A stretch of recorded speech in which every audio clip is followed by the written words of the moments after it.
बोलो जयकारा बोल मेरे श्री गुरु महाराज की जय, साचे दरबार की जय। जय सच्चिदानंद जी गुरुमुख।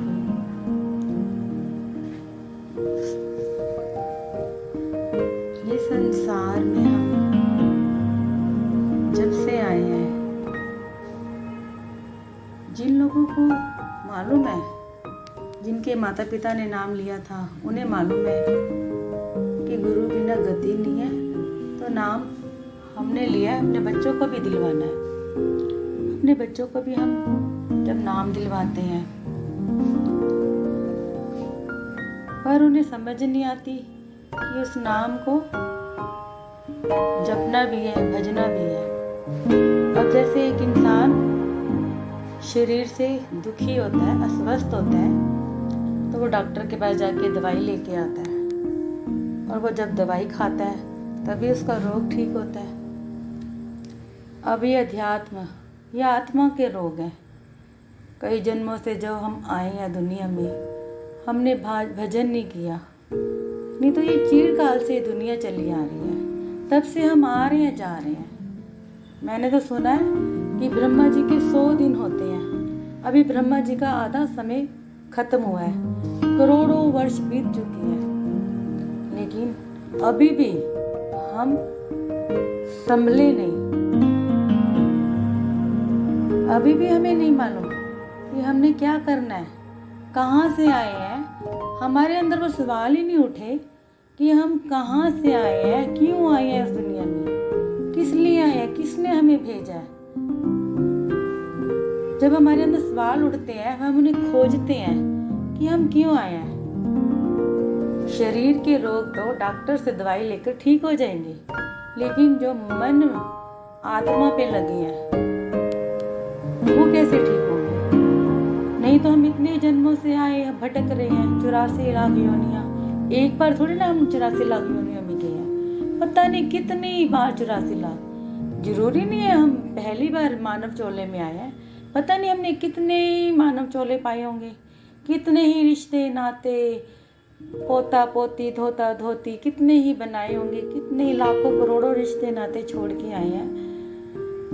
और फिर हमें क्या मिला? क्योंकि हमें सतगुरु नहीं मिले, सतगुरु की शरण नहीं मिली, नहीं तो शायद हम और आप भी तर जाते।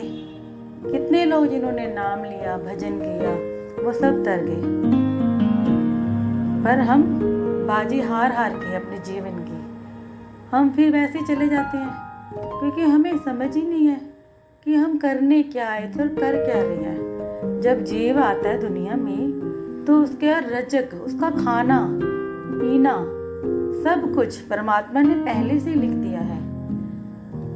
पाछे बना शरीर, पहले प्रबंध आया संसार में परमात्मा ने पहले उसका हर चीज भेज दी है, खाने पीने के लिए, रहने के लिए सब प्रबंध कर दिए हैं, लेकिन हम समझते ही नहीं है। हमें तो लगता है कि जैसे नहीं, हम सब कुछ अपने आप से ही कर रहे हैं। नहीं, अपने आप से हम कुछ नहीं कर पाते। उसने अगर हमें बुद्धिमान बनाया तो हम बुद्धिमान हैं, अगर उसने मूर्ख बनाया तो हम मूर्ख हैं। अगर कोई पहलवान कहे कि मैं अपनी आप से पहलवान हूँ, नहीं, अपने आप से तो कुछ भी नहीं है। अगर उसने कुछ बनाया परमात्मा ने, तो हम हैं। दुनिया की सच्चाई देख लीजिए, हम दुनिया को सच मान बैठे हैं, लेकिन दुनिया सच्ची कहाँ है? क्या हम जब आए थे तो हमारे पास एक छोटा सा शरीर था, एक बच्चे की तरह, क्या वो सच था? नहीं। थोड़े दिनों में और बड़े हो गए, क्या वो सच था? नहीं। फिर और बड़े हो गए, फिर इसी तरह और बड़े होते रहते हैं, और वे बूढ़े भी हो जाते हैं, लेकिन अंत तक भी पहुंच जाते हैं। पर हमें समझ नहीं आती कि हम अपना इतना कीमती समय क्यों व्यर्थ खो रहे हैं। क्या करने आए थे?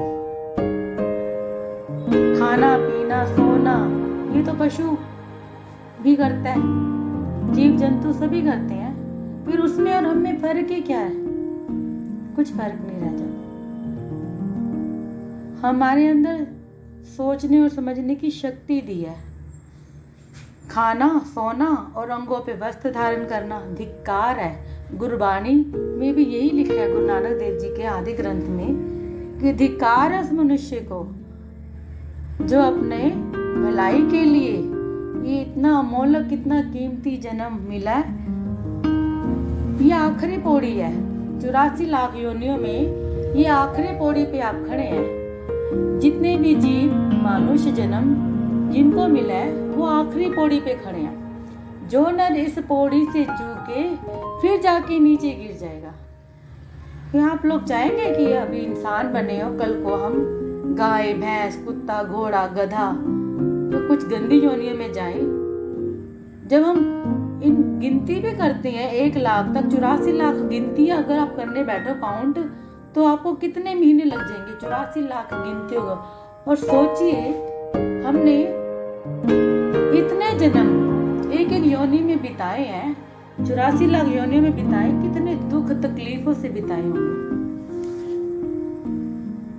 जिस तरह आप अपने बच्चों के लिए भला समझते हैं वही बताते हैं बच्चों को, ये नहीं बच्चों, ये नहीं, इसमें आपकी भलाई है, आप ये करें। नहीं बेटा, आपने ये नहीं करना, ये करना है, ये बिजनेस करें, ये काम करें, कि आपने ये काम करना है, ये बिजनेस करना है, क्योंकि आपको मालूम है, आपको समझ है, सूझबूझ है, आप अपने बच्चों को सही रास्ता दिखाते हैं, हमेशा हित की बात करते हैं। तो सतगुरु हमारे कौन है? सतगुरु हमारे माता पिता हैं, वही हमारे बंधु सखा है। तो वो हमारे हित के लिए अपने ऊपर तकलीफ लेते हैं। हमारे जिन लोगों ने अमर ज्योति ग्रंथ पढ़ा है उन्हें सब मालूम है कि उन्होंने कितने दुख, प्रथम पातशाह जी ने एक शहर से दूसरे शहर, भारत के कोने कोने में पैदल यात्रा की। उस टाइम कोई सवारी नहीं थी। दूसरे पातशाह जी ने भी, और जब अनंतपुर की रचना की, प्रयागधाम की रचना की, जितने भी स्थान है, कितनी मेहनत की। सिर्फ किसके लिए? सिर्फ अपने बच्चों के लिए। हम सब उनके बच्चे हैं, चाहे वो कहीं पर भी पैदा हुए हैं। अब विदेशों में भी गुरुमा जी जाते हैं और उनको सत्संग का लाभ उठवाते हैं कि आप लोग भी अच्छे पासे लगे। हम बड़े भाग्यशाली हैं कि हम हिंदुस्तान में हमने जन्म लिया, और फिर हमें ऐसे पूर्ण सतगुरु, जो ये श्री भगवान राम यहाँ पर अवतार धारण किया, श्री कृष्ण जी आए, महात्मा बुद्ध जी आए, कबीरदास जी, सहजोबाई जी, संत तुकाराम जी, तुलसीदास जी, इतने बड़े बड़े संत यहाँ पर आए, और हम उस देश में, उस धरती पे हम पैदा हुए। अब कोई कहता है कि हम हिंदू हैं, कोई कहता है कि हम पंजाबी हैं, कोई कहता है कि हम गुजराती हैं, कोई कहता है मराठी हैं, पर कोई ये नहीं कहता कि हम हिंदुस्तानी हैं। हम सब एक ही भारत में, एक ही पिता की संतान हैं। तो हमारा भला चाहने के लिए हमें सद्गुरु हमेशा यही कहते हैं कि समय का उपयोग करो, फालतू की गपशप से भी बचो, फालतू की बातें नहीं करनी, इससे हमारा ही समय खराब होता है। वो हमारे हित के लिए हमें बताते हैं। श्री रामचरितमानस में भी यही कहा है कि शरीर का ही लालन पालन करने से वो तो होगा ही, प्रबंध पहले से ही भगवान ने भेज दिया है। लेकिन हम अज्ञान में माया इस जेल खाने की जेलर है। ये धरती ये जेल खाना है। हम इस झूठे खंड में आके बैठे हैं। यहाँ सच का प्रसारण नहीं है, सब जगह झूठ ही झूठ है। अगर झूठ नहीं होता तो हम पहले कैसे थे, अब कैसे हैं? पहले बाल काले होते हैं, फिर बाद में थोड़ा और इंसान अधेड़ होता है, बूढ़ा होता है, तो बाल फिर सफेद हो जाते हैं। क्योंकि समय हमेशा परिवर्तन होता है। यहाँ पर सच्चाई कुछ नहीं है। जो सचखंड है, जहाँ से हम आए हैं, जहाँ से सतगुरु आए हैं, हम रूहों को भेज दिया यहाँ धरती में, इस पृथ्वी लोक में, फिर अब लेने के लिए भी हमें आ गए। ये हमें अपना नाम दान दे के बख्शा, हम पे दया मेहर की, और हमें ले जाने के लिए आए हैं कि नाम जप लो। 2 घंटे क्या, जिसे प्रेम होगा वो 2 घंटे नहीं, हर घड़ी अजपा जाप चलाएगा। श्री चौथे पातशाह जी गुरु महाराज जी अजपा जाप पे जोर देते थे कि श्वास तो तुम्हारा आ रहा है और जा रहा है, पर तुमने सिर्फ ध्यान लगाना है, सिर्फ तुमने सूरत को अंदर लेके जाना है। श्वास तो गूंज हर समय 24 घंटे तुम्हारे अंदर श्वास की गूंज बज रही है। जो मंत्र, गुरु मंत्र जो हमें मिला है, उसकी तो गूंज 24 घंटे चल रही है। सिर्फ आपने अंदर सूरत को अंदर भेजना है, बाहर से समेट के।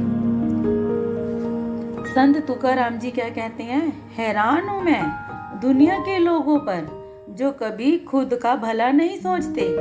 लगता है उन्हें खुद पर बहुत गर्व है, पर अंत में कौन मददगार होगा उनका। वे इतने लापरवाह क्यों हैं? क्या जवाब देंगे वो मौत के फरिश्ते को?